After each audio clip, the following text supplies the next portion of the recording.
2025 లేదా 26లో డిగ్రీ లేదా బీటెక్ చదివారా? సాఫ్ట్‌వేర్ జాబ్ కోసం ఎదురు చూస్తున్నారా? అయితే కోడ్ జ్ఞాన్ 100 డేస్ కోర్సులో చేరండి, జాబ్ సాధించండి. నమస్కారం హరీష్ గారు. నమస్తే అండి. సార్, వైఫ్ అండ్ హస్బెండ్ ఇద్దరు కూడా కలిసి ఉంటేనే వాళ్ళ జీవితం బాగుంటుంది. అండ్ దాంతోపాటు ఆ రిలేషన్షిప్లో వచ్చిన ఏ ప్రాబ్లంకైనా ఇద్దరు కరెక్ట్గా ఉంటే సాల్వ్ చేసుకోవచ్చు అని చెప్తూ ఉంటారు. కాబట్టి ఇద్దరు కలిసి బడ్జెట్ని ఎలా ప్లాన్ చేసుకుంటే కోటీశ్వర్లు అయ్యే ఛాన్సెస్ ఉంటాయి అంటారు? కోటీశ్వర్లు వాళ్ళకి అసలు యాక్చువల్గా ఇన్కమ్ ఎంత అన్న దాన్ని బట్టి ఉంటుంది. సో ఇప్పుడు మనం వీడియోలు చేస్తున్నప్పుడు కూడా చాలామందికి ఆ డౌట్ ఉంటుంది. దట్ నువ్వెంత సంపాదించావనో, లేకపోతే చెప్పడం ఈజీగా చేయడమనో, లేకపోతే వాళ్ళ సిచ్యువేషన్ తెలియదు కాబట్టి మనం చేస్తున్న వీడియోలకి కనెక్ట్ కాకపోవచ్చు. నిజంగా కూడా ఒక ర్యాండమ్ ఐడియా తీసుకుని దాన్ని చేస్తున్నాం. మీకు లోపల ఇంట్రికేట్గా మీకు ఒక చోట తగులుతుంది. ఖచ్చితంగా దాన్ని బట్టి మీరు ఇంప్రూవ్ చేసుకోగలిగితే నిజంగా బెనిఫిట్ అవుతారు. ఒక వీడియో కోసం 10 minutes నా మొహం చూస్తూ కూర్చున్నారంటే మీకు ఉపయోగపడాలి. అంతవరకే నేను ఆలోచించే విధానం. ఓకే, సో అందుకని చెప్తున్నా, ఒక దంపతులు ఇద్దరు వైఫ్ అండ్ హస్బెండ్ మా దగ్గరికి ప్రీ మ్యారిటల్ కౌన్సిలింగ్కి వచ్చినా చెప్తాం. ఫైనాన్షియల్లీ స్ట్రాంగ్ ఉండాలి. ఈ రోజుల్లో ఇద్దరు బడ్జెట్ని అవగాహన చేసుకుంటే చాలా హెల్తీగా ఉంటుంది. ఇప్పుడు కాకపోతే వెస్ట్ నుంచి వస్తున్న సగం తెలివితేటలు ఇక్కడ వాడి, సగం నువ్వు సగం నేను, అది ఇలాగా ఇది ఇలాగా, నువ్వు డిషెస్ చేస్తే నేను గిన్నెలు కడుగుతా, నేను ఇల్లు తుడుస్తా, అండ్ అలాగే నువ్వు ఫ్రిడ్జ్ కొను, నేను వాషింగ్ మిషన్ ఈ కొంటాను, టైప్లో ఆలోచిస్తున్నారు. నేనంట అది వెస్టర్న్ నుంచి వచ్చిన లాజిక్. వాళ్ళకి అక్కడ పని చేసే వాళ్ళు ఉండరు కాబట్టి నేను ఈరోజు గిన్నెలు తోముతా, రేపు నువ్వు ఇల్లు తుడవాలి, నేను బట్టలు వేస్తాను, ఆరబెట్టాలి, ఇట్లాంటివి ఉంటాయి. మన దగ్గర వేరే భారతీయత ఈజ్ డిఫరెంట్.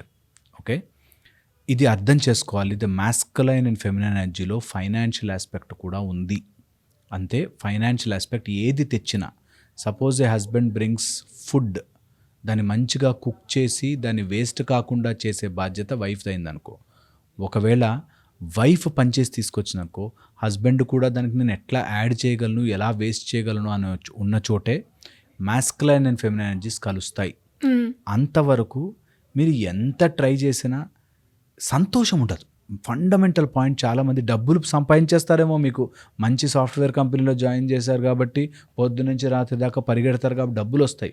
కానీ ఆ డబ్బు ద్వారా ఆనందము సంతోషము రావాలంటే ఇద్దరూ ఒక పర్పస్ కోసం పని చెయ్యండి. బడ్జెట్ని ఒక పర్పస్ కోసం, ఎందుకురా నేను డబ్బులు దాచిపెట్టి ఏం చేసుకుంటా, నేనైతే తినేది లేదు, పిల్లల కోసమో లేకపోతే ఎవరికో ఇచ్చిపోతాం. నేను ఈ సంపాదిస్తున్న దాంట్లో మా ఇద్దరికి ఒక గోల్ ఉంది, ఇద్దరము దానికోసం పనిచేస్తున్నామంటే తెలియకుండానే అండర్ కరెంట్ బాండింగ్ ఏర్పడుతుందండి.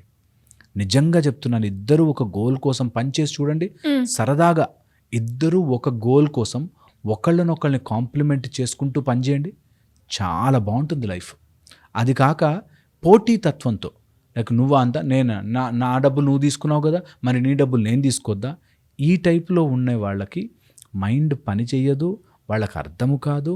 బలవంతంగా సొసైటీ కోసం ఆ రిలేషన్షిప్లో ఉన్నా జీవితాన్ని ఎంజాయ్ చేయలేరు. హస్బెండ్ కష్టపడి తెస్తుంటాడు, ఈమె వేస్ట్ చేసిన, వైఫ్ పాపం కష్టపడి సంపాదించి తెచ్చిన, వీడు వేస్ట్ చేసిన, ఎవరు చేసినా లైఫ్ విల్ బికమ్ వేస్ట్.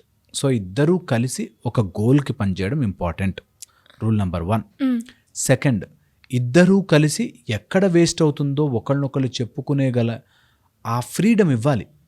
నువ్వు ఇది వేస్ట్ అని చెప్పగానే నన్నంటావా, మరి నువ్వు వేస్ట్ చేయలేదా అని ఈగోతో చేసినవాడు, ఈగోలతో రిలేషన్షిప్స్ నడవవు.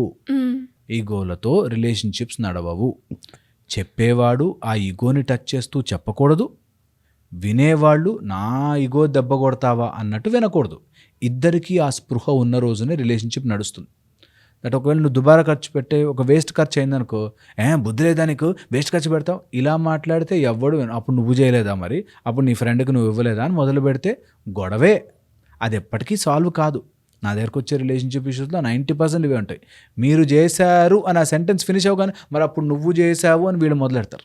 ట్రూ సార్, అది ఎప్పటికీ తెగదు. నేను రిలేషన్షిప్స్లో చూస్తాను, అప్పుడెప్పుడో కట్నం ఇచ్చారు, అది 5 తులాల బంగారం పెట్టాను అంటాడు. అంటే మేము అప్పుడు మరి బట్టలు కొనివ్వలేదా అని మొదలు పెడతారు వీళ్ళు. మరి ఆ రోజు బట్టలు కార్కి మేము డబ్బులు పెట్టలేదా అంటారు.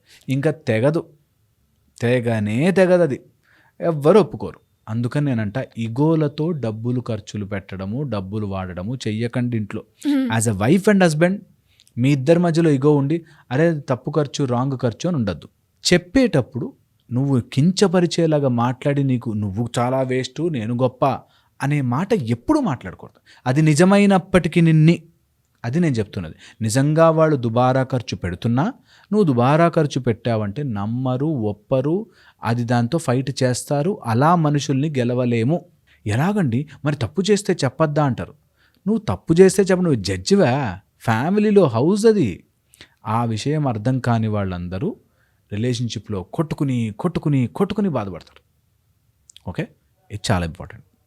థర్డ్, నేను ఈ మాట మళ్ళీ చెప్తుంటాను, రిలేషన్షిప్ వైఫ్ అండ్ హస్బెండ్ మధ్యలో డబ్బులు కరెక్ట్గా మేనేజ్ కావాలి అంటే ఇద్దరూ కూడా ఒక కామన్ సోర్స్ని నమ్మాలి.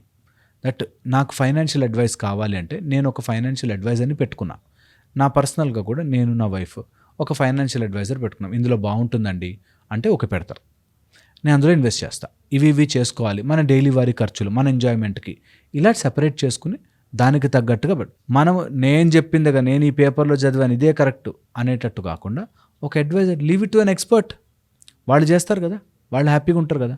ఇలా తెలియక ఎంతోమంది స్పాయిల్ చేసుకుంటారు ఆన్ అన్ని ఖర్చులు. ఇదే కాదు, స్కూల్లో ఈ స్కూలా అని డిబేట్ వస్తుందండి వైఫ్ అండ్ హస్బెండ్ మధ్యలో. ఇక్కడ 72,000 కలిసి వస్తుంది, అక్కడ బస్సు ఛార్జీలు కలిసి వస్తాయని లెక్కలు వేసుకుంటారు ఇద్దరు. వేసుకుని అరే ఇది మన కోసమే కదా, తగ్గితే ఓకే కదా అని ఆలోచించరు. నేను చెప్పింది నో అనడానికి ఇవన్నీ చెప్తున్నాడు చూసావా అని గొడవలోకి వస్తారు. అలా ఎప్పుడు ఆలోచించినా వైఫ్ అండ్ హస్బెండ్ మధ్యలో ఫైనాన్షియల్ ఇష్యూస్ వస్తూనే ఉంటాయి. ఎవరి వ్యసనము పెరిగినా ఫైనాన్షియల్ ఇష్యూస్ వస్తాయి. అబ్బాయి వ్యసనం పెరిగినా, అమ్మాయి వ్యసనాలు పెరిగినా, ఏ రకంగా తీసుకున్నా ఫైనాన్షియల్ ఇష్యూస్ వస్తాయి. ప్రొవైడెడ్ ఇప్పుడు మనం మాట్లాడుతున్న వ్యసనాలేం లేవు, బట్ ఎలా ప్లాన్ చేసుకోవాలి అంటే మీ తెలివితేటల కంటే దాంట్లో స్పెషలిస్ట్ ఉంటాడు, వాళ్ళకి అప్పచెప్పాలి. నేను ఎంత పళ్ళ డాక్టర్నైనా నాకు డెంటల్ ప్రాబ్లం వస్తే నేను ఇంకో డాక్టర్దే చూపించుకున్నట్టు, మనం ఎంత గొప్ప తెలివైన వాళ్ళమై పేపర్లు బాగా చదివేసినా దానికి ఒక ఎక్స్పర్ట్ ఉంటాడు, వాళ్ళ పని వాళ్ళు చెయ్యాలి. ఇది చాలా ఇంపార్టెంట్. ఇది తెలియక మధ్యలో దూరుతారు. మా నాన్న చాలా తెలివైన వాడు, ఆయన చెప్పింది ఫాలో అవ్వాలి. ఇలాగే ఉంటాయండి ప్రాబ్లమ్స్. నేను ఆశ్చర్యపోతుంటాను చూసి. ఇప్పుడు మా నాన్న చెప్పింది ఒప్పుకోదండి, వాళ్ళ నాన్న చెప్పిందే కరెక్ట్ అంటదండి. ఎవరైనా కదా, ఆ గొడవ ఎప్పటికైనా సాల్వ్ అవుతుందా? మీ నాన్న వేస్ట్ గాడు అంటే ఎవరైనా ఒప్పుకుంటారా? ఎంత కామన్ సెన్స్ లేకుండా ఉంటారో. ఇలాంటివే గొడవలు పడి ఫైనాన్షియల్లీ ఫ్రాడ్లు జరిగి నాశనం అయిపోతారు. అది దెప్పి పొడుచుకుంటూ జీవితాంతం గడుపుతారు.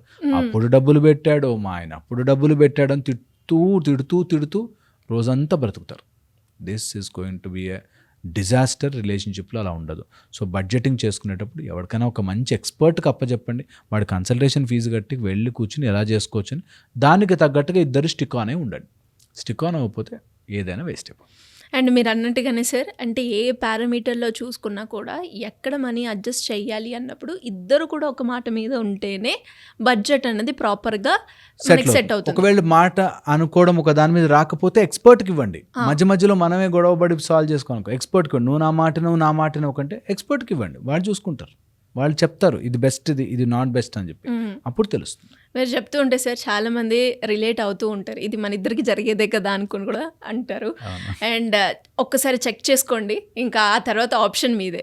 Anyways great information sir, thank you so much. ఎలా సార్ ఈ మైండ్ అంతా కంట్రోల్ చేయడానికి కౌల సూర్య సాధన ఉపయోగపడుతుందా? కౌల సూర్య సాధన బ్యూటిఫుల్ మెథడాలజీ. మన మైండ్ని ఏది పట్టి పీడిస్తోంది అట్లాంటివి అవన్నీ గుర్తించవచ్చు. సాధన చేసుకుంటే స్వశక్తి సంధాన్, త్రిబిందు సాధన, లేకపోతే శిఖర ధ్యాన, ఈ మెడిటేషన్స్ ద్వారా మన మైండ్ ఒక లెవెల్లోకి వస్తుంది, ఒక బ్యూటిఫుల్ థీటా స్టేట్లోకి వెళ్తుంది. అప్పుడు మనము దేని మీదైనా వర్కౌట్ చేయడానికి ఈజీగా ఉంటుంది. సో కౌల సూర్య సాధన ఈసారి మనకి 8th బ్యాచ్ August 31st నుండి. సో ఎవరికైనా ఇంట్రెస్ట్ ఉంటే మాత్రం రిజిస్టర్ చేసుకోవాలి కంపల్సరీ. డెఫినెట్గా sir. Thank you so much.